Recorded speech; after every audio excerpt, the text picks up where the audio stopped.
To me, the world is at crossroads. That there is a rise of authoritarian governance. It's a very interesting divide. Earlier it was between democracy and communism. Now it is a clear divide between the way you run government. Authoritarian, one-man show, centralized, high-handedness, command and control. On the other hand, collaboration, cooperation, communication, co-creation. Fine, we were not there to criticize anybody. Our goal was not to criticize any government.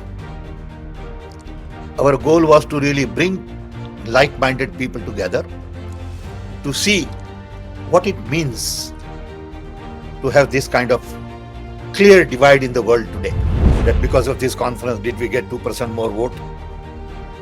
That's not the game plan. The game plan is, like I said, we have moral responsibility. We want to listen to other nations. We want to share our experiences. We want to, see how they see going forward. Issues like employment, education, health, environment. I don't buy into this whole business of Vishwaguru. Okay, we don't have to be a Vishwaguru.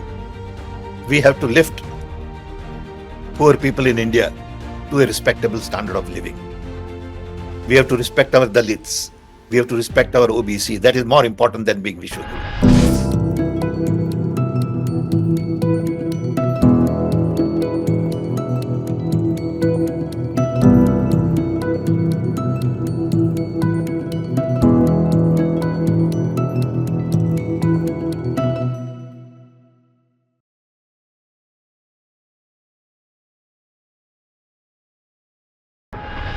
Hello and a warm welcome to HW News Network, your one-stop show, truth be told, for some engaging and thought-provoking conversations.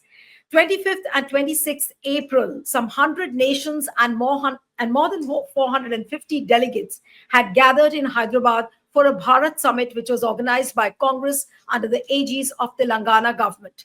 The summit was the beginning of a new global order for a new global justice, which spoke about climate change, democracy, economy, and many other issues. Now, this was the first biggest summit which Congress held after the Bandung Conference of 1955. Rahul Gandhi attended this event. It was not a small feat, and the Grand Old Party had to sail against many odds as the central government tried to create many roadblocks. Now, the man who conceptualized this Congress gathering of all the progressives and the liberal forces is Sam Pitroda. Everybody knows he doesn't need an introduction. And I thought of speaking to him about this new global order, which was conceptualized through this Bharat summit. Thank you so much, Mr. Sam Pitroda, for joining us on Truth Be Told, which is HW's special program. And I'd be delighted to speak to you about this Bharat summit, which was held over 2 days on 25th and 26th. The first question is that what kind of a challenge was it for the Congress party to hold a conference like this? Because I'm told that there were many roadblocks which were tried, which were created by the central government, especially the MEA. Well, Neelu, thank you very much for the opportunity. I wish Bharat Summit had gotten lot more exposure in India. Unfortunately, Indian media took very little interest. To me, the world is at crossroads. If you look at what happened after Cold War, it was clear that democracy is winning. A lot of the new countries coming out of former Soviet Union preferred democracy. Many people wrote about the fact that this is an end of communism and victory of democracy. Unfortunately, when you look at the reality today, because we had in 2024 elections in more than 64 countries, and the results tell us that there is a rise of authoritarian governance.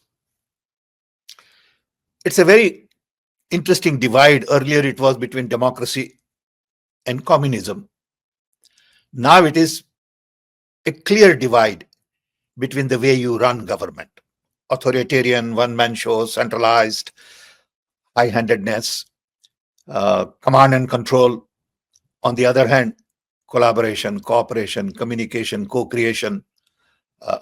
Because many believe that in democracy you don't get the efficiency. So we are going through a very difficult time, and we are the largest democratic party in the world. Congress party has given direction in the past during non-aligned movement. Congress party spoke on many occasions on Africa and many other issues. And some of us felt that Congress party should host a conference like this. Many countries came together because Progressive Alliance is a group of political parties committed to democracy, rule of law, independence of institutions, free press, justice, freedom. And there are more than 100 countries in this group.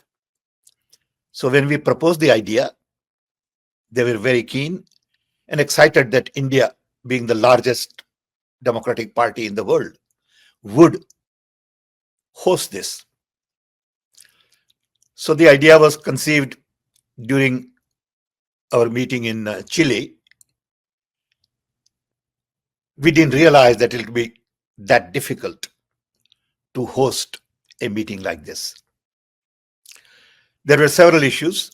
One was basically visa. No, but can I interrupt you that you when the time when this conference was conceptualized, and as you said, it was done in Chile. At that time, you didn't preempt that this could be a roadblock which could be created by the center for you? No, we didn't realize that it would be, because it's just a conversation. I mean, what is the problem in having open conversation on democracy? It's okay. Somebody may agree with you, somebody may not agree with you. That's fine. We were not there to criticize anybody. Our goal was not to criticize any government. Our goal was to really bring like-minded people together to see what it means to have this kind of clear divide in the world today. No, but now the conference is over. Even I was there for 2 days in Hyderabad. Now that the conference is over, do you feel that this conference posed some kind of a threat for the central government here in India? No, I don't look at it that way. Idea was not to have a threat for central government. The idea was to really have a fair conversation at a global level. Whether it is, one could say similar things about US, one could say similar things about Hungary, Turkey. Okay, but that was not the goal, because these governments are going to do what they are doing anyway. But can we really bring political parties of the world together to really convince them that in the larger scheme of things, democracy is global public good.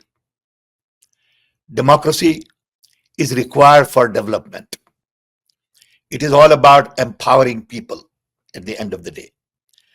And I'm personally very interested, because I believe that the technology that I have spent 60 years on is all about empowering people. But the governance structure is antithesis to that. When technology is designed to democratize knowledge, decentralize implementation, empowering human being, and wait till you get AI, and then you turn around and say, no, we are going to curb freedom of press. We're going to curb institutional autonomy. We will not allow civil society to work the way they should work. To me, it's an antithesis. Okay? And that's why I am committed to exploring this further. I had no idea that it will take that much problem in getting visas for everybody. Of course, there are people that government of India does not recognize. I respect that. And they could say, look, these are the people we cannot recognize because of the country, because of our relationship. So you can't invite them. Perfectly normal. But having agreed to, you can't just give visa to 26 people, 49 people, 39 people. I mean, they were issuing visas week before the conference. It was a huge problem for us because the guests were worried, saying, how do I make my travel arrangement? When do I go to the Indian consulate? Okay. And Indian consulate also, I am told, I'm not, you know, uh, sure of it, but I'm told, and by several people, that Indian consulate in their countries also didn't make it easier for them to get a visa. So that was one major hurdle we And found. do you think that this visa problem was deliberately created? It was deliberately I don't engineered, know. I throttle the don't con. know. I don't know. Maybe they were too busy. Maybe they thought it was not that important to issue visa in time. You know, the visas could have been issued a month ago. No, but it could be insecurity as well. It could be insecurity on the part of the central government that how on earth can Congress pull off an event like this? Well, I wouldn't comment on that, you know, because that's not how I work. Okay.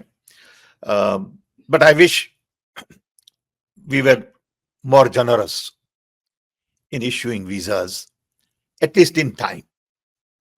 I'm not saying bend your rule and issue visa to somebody you don't want to issue visa. That's okay. That's your privilege as government. And we respect that. Then there were issues in terms of also operation within the party, you know, which is normal in Indian situation. You know, the conference was in Hyderabad. We had a good team. Local government did a good job. They have excellent facilities in Hyderabad. Um, Chief Minister, Deputy Chief Minister, and Minister of IT and Business were very cooperative. So all of that went well. But the kind of support I would have expected on social media and communication and all, we partly didn't get. And it may have to do with the terror event in Kashmir. No, but when you say that you didn't get that kind of support from the social media, are you pointing fingers at your own social media No, department no, no. of the I'm Congress? I'm Because if saying it was, overall attention. No, I'm saying overall attention on social media nationwide. I'm not talking about party. Okay, nationwide, social media was busy, rightfully so, on terror, Kashmir event, and as a result, this event got sidelined, which is okay. All right. Even Rahul had to go to Kashmir on 25th. Earlier, he was supposed to be in Hyderabad on 25th. Fortunately, he could juggle his program and even for a few hours came to Hyderabad on 26th, which made all the difference. All delegates were excited to see him. There was a lot of energy at that event. Rahul spoke well. Other speakers who were with him on the podium spoke equally well. And I think overall event was good. And we need to do more of this because if we don't talk about democracy, freedom, justice, we may get dragged into a situation where people will accept a new norm.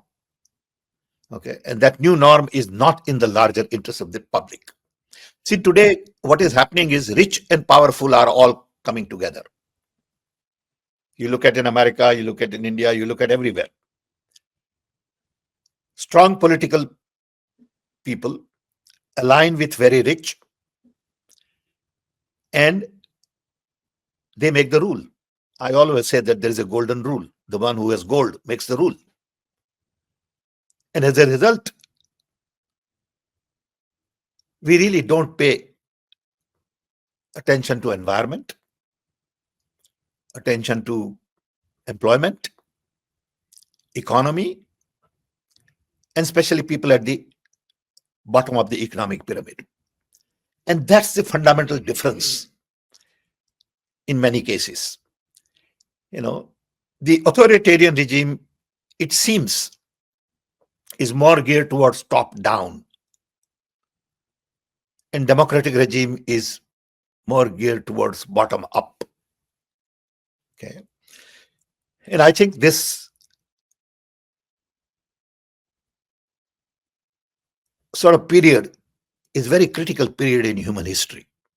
Okay. But what I want to understand from you, and I think the people would also be interested in knowing, is that when Congress puts together a summit like this, and of course it has happened after so many years. The last everyone saw was in the Bandung conference in 1955, and after that, Congress has managed to pull off such a big event. Now, what is Congress trying to gain by a summit like this? And I was also told that this kind of an event will be made into an annual event every year where a lot of other nations will join in the Progressive Alliance, which you spoke about. So ultimately, is Congress going to play a pivotal role in bringing all these progressive forces from as many nations as what we saw, some 100 nations coming together? And maybe when next year the summit is going to be held, there'll be more nations added to this group? Sure. I believe we have moral responsibility. We can't just walk away from it. Of course, it's not easy. There'll be resistance. People will ask questions. But I look at people like Mahatma Gandhi, Pandit Nehru, Subhash Chandra Bose, Maulana Azad, Rabindranath Tagore. And I said, what would they do in a situation like this? Will they keep quiet? Will they allow authoritarian forces to take over? So the fight is very real.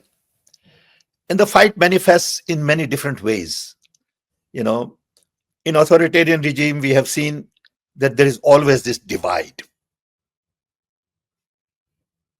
It could be a divide based on race, religion, could be a divide based on migration. And when people talk about migration and all, I remind myself that the story of human civilization is all about the story of migration. We all migrated from somewhere. All of us came from Africa. Some went left, some went right, some went up. And it has been a constant crossbreeding going on. Even today it is going on in a big way. Okay. So to react to that and say we will only build this community and promote this race or this religion or this ideology, it doesn't make sense anymore. We got to respect diversity because nature is full of diversity. There is diversity everywhere. And that's a way of life. We should celebrate diversity. And that's why I think, going back to your original question, I believe we have a moral responsibility. And we will learn in the process. We'll also make mistakes, This time almost 100 parties came, and I'm sure next time 150 parties will come. We'll be little. So has Congress decided on making this event into an annual event every year? And what are the gains which I may ask Congress? What is the kind of gains which Congress is looking at? I don't think it is a matter of gains. As I said earlier, it's a matter of moral responsibility. Some of these small countries need support. They need direction. Especially countries in Africa were so thrilled. I asked you this specific question on gains was, Mr. Pitroda, that I also saw a large number of people from the diaspora also who attended the event. And we already, make comparisons, and media tends to make those comparisons that BJP has a very aggressive diaspora, which is working overtime for the party. So, from events like these, does Congress stand to gain in terms of the diaspora also, with more people from the diaspora and NRIs supporting Congress and then ultimately also benefiting the party in some way or the other? Time will tell, okay, but it is not about mobilizing diaspora. It's about mobilizing global opinion, and diasporas are part of it. The other day we were talking about diasporas, and I said, look, you must remember that Indian diaspora brings in $120 billion a year into the country as income. I mean, that's a huge number. Indian diaspora also brings in $200 billion worth of software and service export. This 320 billion a year really makes what India is today. Let's not forget. Of course, there are other things, but this is the driving engine. Whether diaspora is BJP or it is Congress or some other party, doesn't really matter. It's okay, people change. But I want people to realize that the future lies in empowering people. Future lies in democracy. Future lies in diversity, inclusion. Future lies in handling, like Rahul has been saying, OBC, Dalits, and others, so they get more opportunities. So, future also lies in technology. No, but the biggest question which people will ask is that of course it's a big event. You're mobilizing a lot of progressive forces. You're building a certain kind of an opinion across the world in times which are so polarizing. But the bottom line is, how does Congress gain from it? I mean, of course, there's a moral grandstanding to it. There is a moral gain.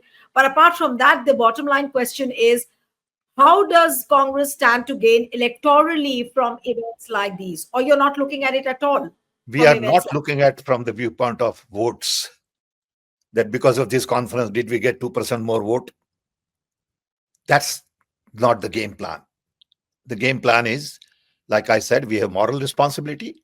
We want to listen to other nations. We want to share our experiences. We want to, see how they see going forward. You know, um, Issues like employment, education, health, environment. I mean, you look at what is happening in US, for example. Environmental issues are on the back burner. Hmm. Education institutions are being, strained. Okay, and there is a lot of uncertainty. Okay. I'm tempted to ask you another question from how you just explained that it talks about climate change, it talks about global justice, it talks about democracy. Now, BJP keeps talking about, and the Prime Minister in fact, does it more often. He says that Bharat, I mean, India is a Vishwaguru. He tries to project India as a Vishwaguru, but BJP doesn't have a roadmap. They'll use the word Vishwaguru, but there is no roadmap as to how it will become a Vishwaguru. So, is this conference, is Bharat Summit an answer or a kind of a roadmap towards taking India as a Vishwaguru? I don't buy into this whole business of Vishwaguru. Okay, we don't have to be a Vishwaguru. We have to lift poor people in India to a respectable standard of living. We have to respect our Dalits. We have to respect our OBC. That is more important than being Vishwaguru. Nobody pays attention here. I mean, this is what India or Indians think. You come here and look at the media, even the incident in Kashmir, it's hardly reported in papers here. Okay, to us, it is 24-hour, news, which is okay. But let's not be under wrong impression that we are Vishwaguru. No, We but don't have wherewithal. Prime Minister Modi so frequently uses this word Vishwaguru. I mean, it's used to death almost, but we do not You know can, how you it will see, turn a yeah, Vishwaguru. but one of the problems in authoritarian regime is they say anything. Hmm. They don't mean what they say, and they don't say what they mean. Okay, so you can say anything. See, you look at misinformation campaign that goes on. Systematically well organized, well oiled, well funded machine. Attacking people, their characters. Okay, that's not democracy. Okay, false court cases, harassing people. Okay, that is not democracy, but that goes on. Okay, so I don't think we should really get excited about being Vishwaguru. Okay, people have their own issues to deal with. They are dealing with it. If we can help them here and there, well and good. Okay, but we don't have a formula. Okay, that we can give to other people because we haven't done our job yet. Okay, we will become real Vishwaguru when our economy quadruples. Okay, money talks. Okay, today China is on the world map because China is the second largest economy in the world. Okay, see, if you really look at this whole issue differently, after Cold War, everybody still assumed that world will be dominated by US and Europe, little bit of Russia. Rest of the countries are still going to be poor because they are new countries, just got independence. And nobody really paid much attention for a while until China started rising. All production went to China. Then everybody woke up saying, wait a minute, we have lost the ground. Okay. These countries can grow. They can build things. They have technology. Today it is China, tomorrow it will be India. So some forces want to go back to what it was. It's not possible. So the whole thesis today and the thesis we had after World War II, where we set up UN, World Bank, IMF, WTO, WHO, later on NATO and all that, was that there'll be one leader calling the shot. Even America wants to do that today. I think now time has come because of hyperconnectivity Yeah, to you have spoke about network America. of nations. Right. You were speaking about America, and I was just about to ask a question on that as well. That Trump is trying to bring in a totally new kind of a global order, which is driven by tariffs and which is driven by so many other social parameters.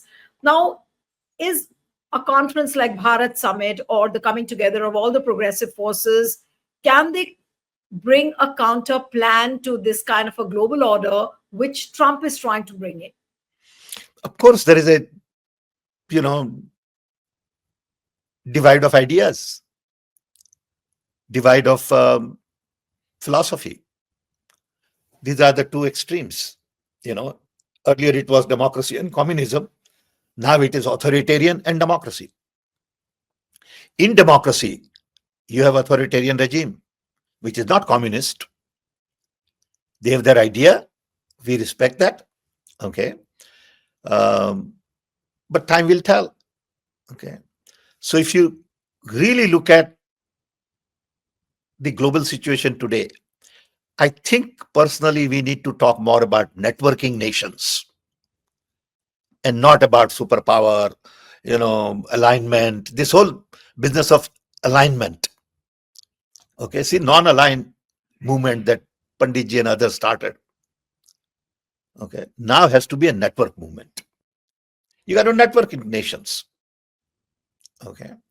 The overall goal is, according to me, twofold: sustainability and inclusion. Today, all rich and powerful are focused on profit and power. I am saying we need to move that focus from profit and power, which is for an individual, to really sustainability and inclusion. So everything I do, I have to ask a question. Is it good for planet? Then do it. If it is not good for planet, don't do it. Is it good for people at large? Yes, then do it. If it is not good for people at large, think about it twice. It don't require big philosophy, big analysis. We sometimes tend to complicate things. What I liked about Gandhiji was simplicity. Very simple way of looking at it. And these are the two fundamental issues we need to really focus on: sustainability and inclusion. If we include everybody in development, you won't have all these conflicts. You look at the conflict in, you know, Gaza, you look at conflict in Ukraine, you look at Kashmir conflict, you look at conflict, all over the world, and you will find in some way it is connected to inclusion. So, Will, is it, on all these issues, whether it is sustainability, whether it is inclusion, whether it is things related to democracy, all the parameters which we have been discussing over the last almost 28 minutes, Mr. Pitroda, that will Congress find answers to all these issues? And will Congress as a party going to play a pivotal role in bringing all together, I mean, all these progressive forces so that a roadmap on all these lines can be peddled? We want to play an important role on this global platform. We will find answers together, not by ourselves. And that's why we have this global platform. It is basically a democracy dialogue. True. If we have a rich democracy dialogue every year, okay, maybe every other year we have it in India, but we can have it somewhere else also. It's perfectly all right. Okay. But the key is to have yearly democracy dialogue so we all really come together and see what happened this year. What should we do? What are the things to correct? Where did we make mistakes? That's all. It's good cause. It is not against anybody. Please understand, it is not to get more votes. Okay. It is a moral responsibility. And I know that our founding fathers would have done this. And I'm glad that we have support from Congress party leadership. I'm glad that they think it is important, because without Congress party leadership and political will, it is not easy to have this kind of conference. And I personally want to thank, government of Telangana, Chief Minister, Deputy Chief Ministers and others, because they have excellent facility. They have very good facility and it came in handy. It's not easy to find that kind of facility for 500 people. And I'm told when Rahul spoke, there were a couple of thousand people. Yeah. No, but I did sense that there is some kind of an insecurity on the part of the BJP government. Why do you think that is? You have to ask them. Okay, I don't know. There's nothing to be insecure about. Why should you be insecure about? This is our moral responsibility. Okay, we will keep doing this. Okay, of course there will be roadblocks like we had this time also, but that's part of life. We have to fight that. So what is the plan now for the next conference? I'm sure it is going to be held next year sometimes, and you'll be doing a lot of planning on it. But what is the kind of message at the end of this conference which you would give to the people? We have a document which is declaration, Hyderabad Declaration. It's an excellent document. We all worked on it. It is being fine-tuned and all. Everybody has agreed to it. People made changes, as they saw it from all over the world. And that document will be published as Hyderabad Declaration. Okay. Then in between, there are lots of conferences going on. I was just talking to Progressive Alliance yesterday. I had a long chat with them. And there is a conference in Scandinavia where the new Prime Minister is going to be, celebrated. We have another conference in Brazil coming up. So there are lots of little things going on all over. Now, I can't go to everything. I don't travel that much anymore. Given a choice, I do it on Zoom. But there are other young people who can go learn, interact, meet, and grow. So within party, there are all kinds of young people who can go to these events and meet people and, build relationship. Right.